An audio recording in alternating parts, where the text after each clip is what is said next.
Ain't nothing in the world that I like better than bacon and lettuce and homegrown tomatoes. Up in the morning, out in the garden, get you a ripe one, don't get a hard one. Plant 'em in the spring, eat 'em in the summer. All winter without 'em's a culinary bummer. I forget all about the sweating and digging every time I go out and pick me a pigeon. Homegrown tomatoes, homegrown tomatoes. What'd life be without homegrown tomatoes? Only two things that money can't buy, and that's true love. Hello, everybody, and welcome to another episode of Grow Your Garden Radio, where it's easy to be green.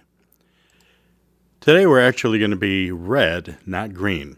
Well, reddish adjacent. We're going to be talking about tomatoes, and not all tomatoes are red. Details on that in a moment.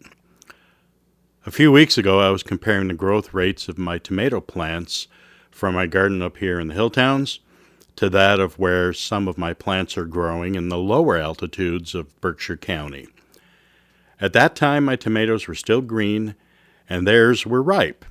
Well, my plants have finally caught up with the rest of their brethren and are producing some pretty nice fruits. I'm getting about a pound of cherry tomatoes a day.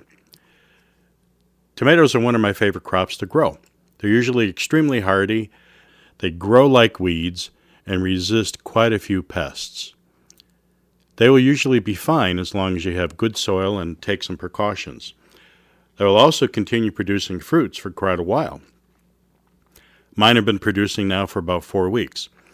I expect to get probably 2 more weeks out of them before there's just not enough light during the day to fuel their need for energy. In the past, we've spoken about soil quality.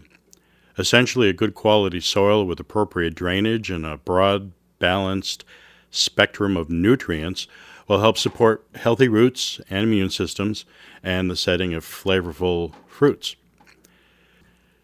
Tomatoes are, however, voracious feeders. They can benefit from careful supplementation as they're being planted and timed appropriately throughout their life cycle. I found a great article detailing a nutritional summary for tomatoes. It's from yara.us, YARA.US. Search for Tomato Nutrient Summary. It gives an account of all the major and some of the micronutrients in soil and how tomatoes utilize them. You can also find the link on growyourgardenradio.com for Episode 7 show notes. I'll be doing an episode specifically on soil amendments in the future, and that's going to go into detail about soil chemistry. So stay tuned for that.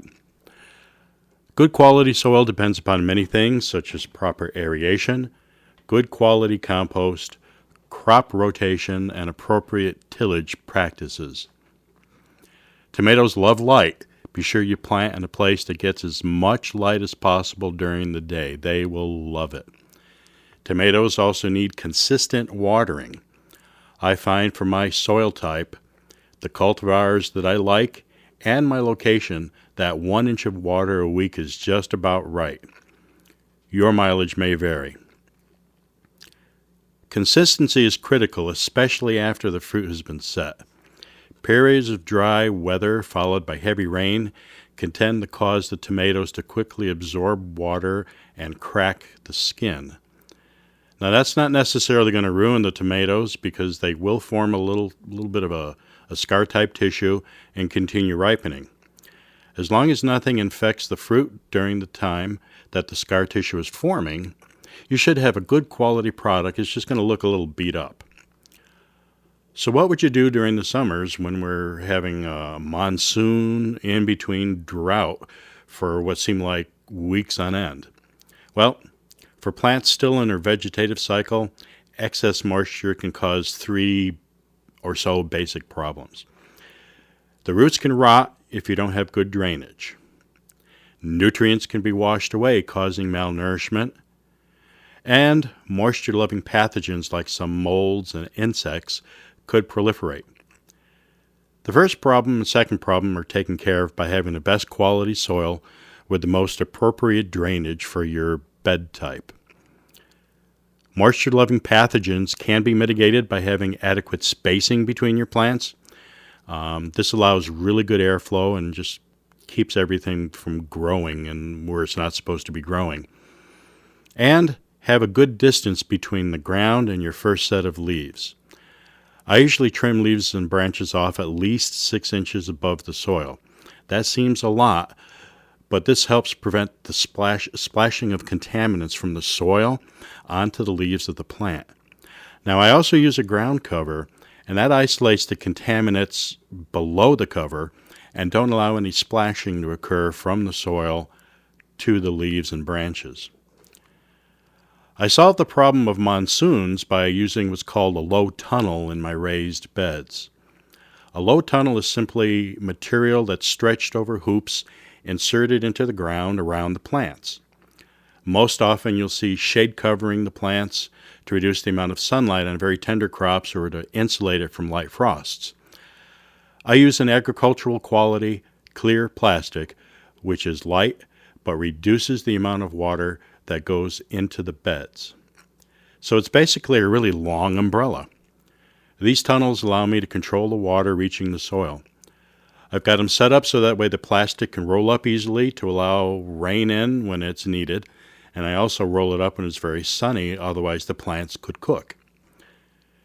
This won't be as effective if you have a ground level garden because the water's going to infiltrate from outside of the hoop area. The West Virginia University Extension Office has an article on how to construct low tunnels and some of its uses. Search for West Virginia University Extension Office, look for low tunnels, or look at the link on growyourgardenradio.com. It'll take you right to it. So why are tomatoes so popular? More important, why are so many people talking about tomatoes?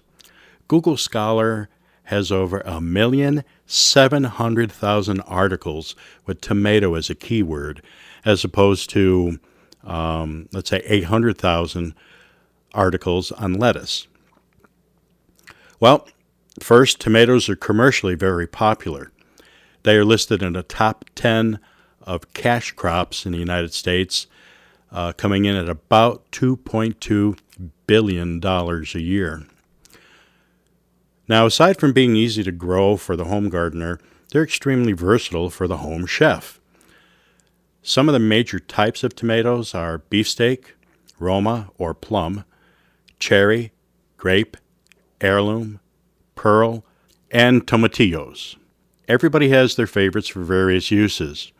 In general, their different sugar, water, and acidic content lend themselves to different optimal uses in the kitchen. For instance, beefsteak tomatoes. Those are your stereotypical tomatoes you think of when you think of a tomato. It's large. It's between 8 ounces to a pound for each tomato.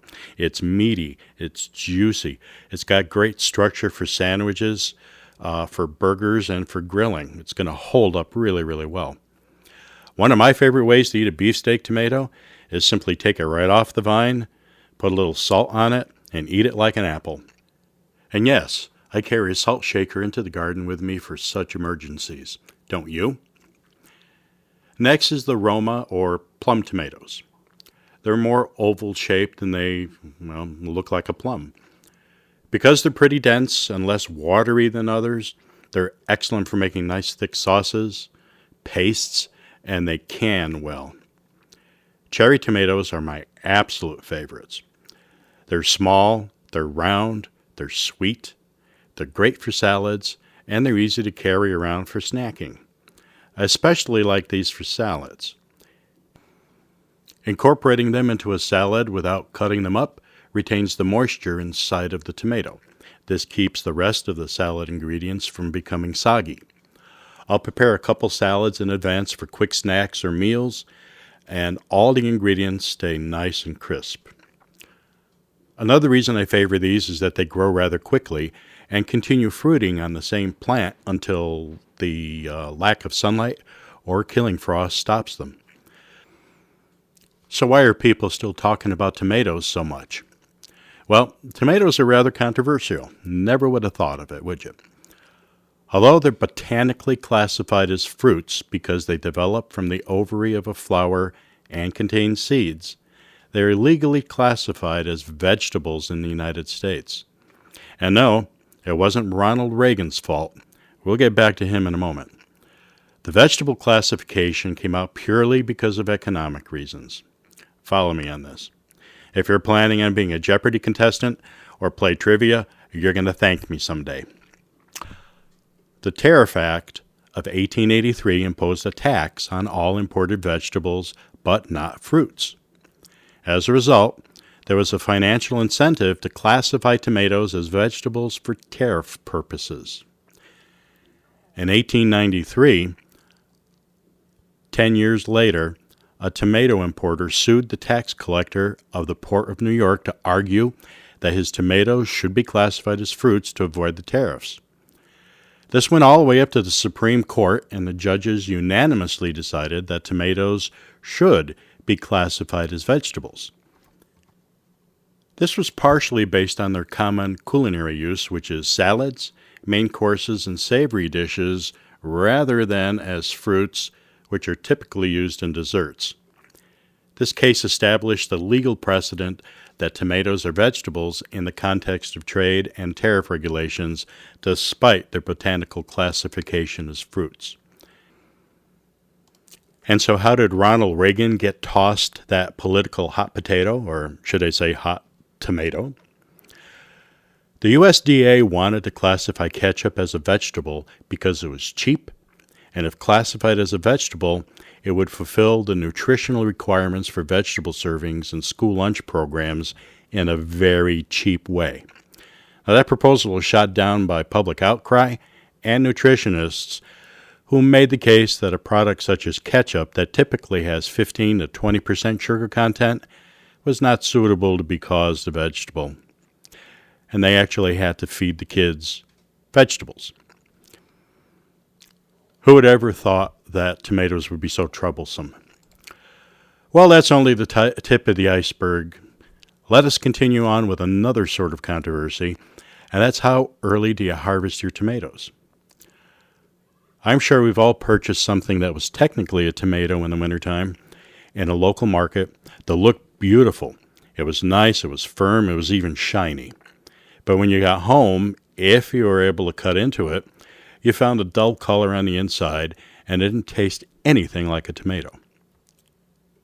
Most likely that was harvested while it was extremely firm and barely ripe, so it could survive the long shipping journey. Tomatoes are rather delicate when they're ripe. They're soft, they're squishy, they don't stack well, they don't drive well, and they don't ride well. Imagine being a tomato that has to travel from Mexico, Canada, Honduras, or Guatemala to the United States. It's a long journey, and they have to be strong enough to survive. This does not lend to a flavorful, well-balanced tomato. And finally, for today's broadcast, let's talk about some tomatoes that are not red. Yes, there are some incredible cultivars that are very interesting to look at and very flavorful. There's a yellow pear tomato, which is pretty much as described. They're bright yellow. They have a very nice tomatoey flavor. Is tomatoey a word? It is today. There's a green zebra tomato. It's a green tomato with yellow stripes, known for its tangy flavor. Even though it's green, it is ripe. The black crim tomato. It's a dark mahogany-colored tomato with a rich, slightly salty taste. Many people call these chocolate tomatoes. Unfortunately, they don't taste like chocolate, but they do have a rich, tomatoey flavor. And there's also a white Thomas tomato. It's pale, almost white, with a mild, sweet flavor. And we've got the orange Amata tomato.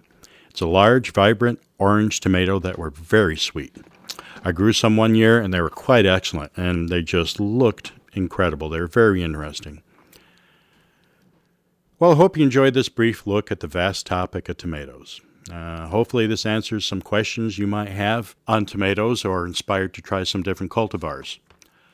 I've listed several resources on this topic for further reading. There's obviously a lot of literature on this to the tune of over 1,700,000 articles, So you're going to keep pretty busy over the wintertime.